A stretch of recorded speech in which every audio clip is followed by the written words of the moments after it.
Mes amis, je vous souhaite une bonne journée. Je voudrais simplement vous dire,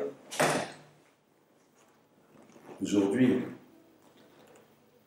combien chacun de nous, il veut qu'Hachem il l'aide.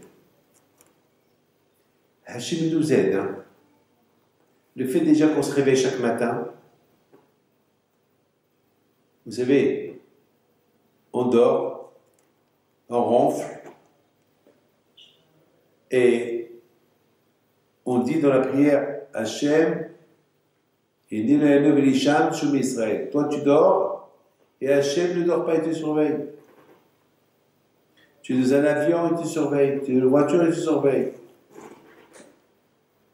Tu conduis, tu es sur la bicyclette. La preuve qu'on voit des milliers d'accidents chaque jour.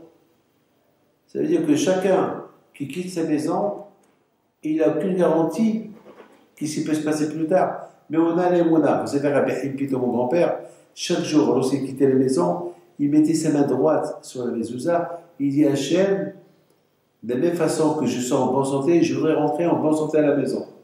Comme ça, Rabbi Pito, il disait, nous on croit, on quitte la maison, on croit que tout va bien. Combien de gens ils sont sortis de la maison, ils ne sont plus retournés. Combien de gens ils sont rentrés à la maison, et puis ils ne sont plus ressortis. Donc la bouteille, c'est la raison pourquoi la bouteille, lorsqu'on voit qu'il y a une si'ata ishmaïa, c'est-à-dire si tu vois qu'Hachem il t'aide, alors combien de remerciements il faut remercier Akadosh Baruch Hu. La Gemara il dit Nishmat kol hay. C'est quoi Nishmat kol hay kol Shabbat? Nishmat, ça veut dire Nishmat kol hay. On dit à Akadosh Baruch Hu combien des éloges on doit te donner pour chaque fois qu'on respire, à chaque respiration. Chaque fois que tu respires, parce que lorsque tu respires, la respiration ne peut plus s'arrêter. Alors, al-kol nishima v'nishima, pour chaque instant qu'on respire, combien de remerciements on doit dire à Akadosh Baruch Hu? Est-ce qu'on dit merci à Hachem avec toute une nuit qu'on passe? Il y a des gens, ils croient que c'est normal. Oui, comme quelqu'un, mes amis, ça fait 2 ans qu'ils sont mariés, ils n'ont pas d'enfants. Et puis, je leur ai dit, qu'est-ce qui se passe? Ça va, tout va bien, 2 ans, pas d'enfants. Non, on a décidé qu'on attend encore 3 ans. On a décidé dans 5 ans, on aura des enfants. Je lui ai dit, quoi? Vous croyez que les enfants, vous les fabriquez? C'est toi qui décides d'avoir des enfants. Pourquoi? C'est comme une armoire que tu commandes une armoire pour la cuisine. Je dis, mais attends, mais... Non, ça, vous savez, on fait des études, ma femme elle doit être médecin généraliste, moi je vais être un avocat, et encore dans 3 ans. Je lui dis, c'est pas grave, vous pouvez continuer les études et avoir des enfants. Et je commençais à leur apporter beaucoup d'efforts. Je connais plein de monde que grâce à Dieu, ils se sont mariés, surtout en Amérique, je connais plein de monde qui se sont mariés jeunes, ils ont des enfants, ils continuent leur étude. Il n'y a pas de problème. Non, on préfère. Eh bien, mes amis, jusqu'à maintenant, ils n'ont pas d'enfants. Jusqu'à que bébête, ils ont commencé à prier fort à Kadosh Baruch Hu. Ils ont regretté. Ils ont prié à Hachem. Et grâce à Dieu, ils ont des enfants.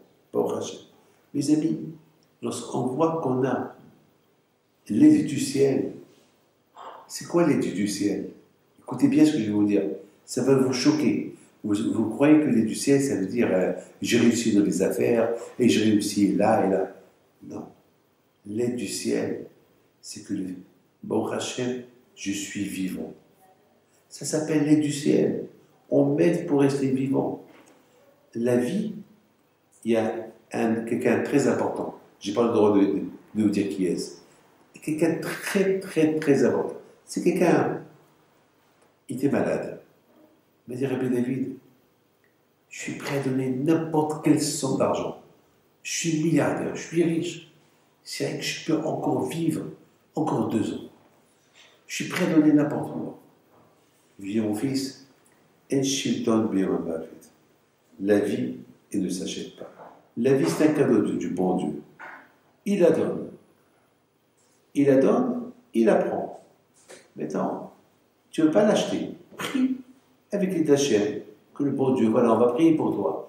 Que je te donne une longue vie si Dieu veut. Mais tu ne peux pas acheter la vie. La vie ne s'achète pas. Mes amis, chaque seconde qu'on vit, c'est Siyata Ishmaïa, quand je nous aide à respirer. Quand le Gemara dit que lorsqu'on bouge les mains, on ne bouge pas les mains jusqu'à que du ciel, on nous donne la permission à bouger les mains.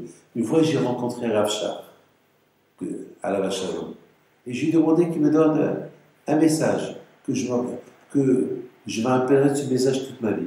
Il m'a dit, Rabbi David, sache que lorsque tu te réveilles le matin, regarde tes mains, bouge tes mains, regarde-les, observe-les, et pense, qui fait bouger tes mains? Ce n'est pas du mécanisme, tu n'es pas un robot, c'est Hachem. Tu vois Hachem dans tes mains, c'est lui qui fait bouger tes mains. C'est ce qu'on appelle Siyata Ishmaïa, l'aide du ciel, en respirant, en bougeant, en marchant, en voyant. Et c'est ça, lorsqu'on voit qu'on a l'aide du ciel, il faut profiter de cette aide du ciel qu'Hachem nous a donnée pour être bien, pour en profiter, pour être gentil et faire du bien à nos enfants, aux prochains, à la fin. Et qu'Hachem nous aide et nous aide pour être toujours des gens bien avec eux. أصوره يا بلادو اللي عرفوا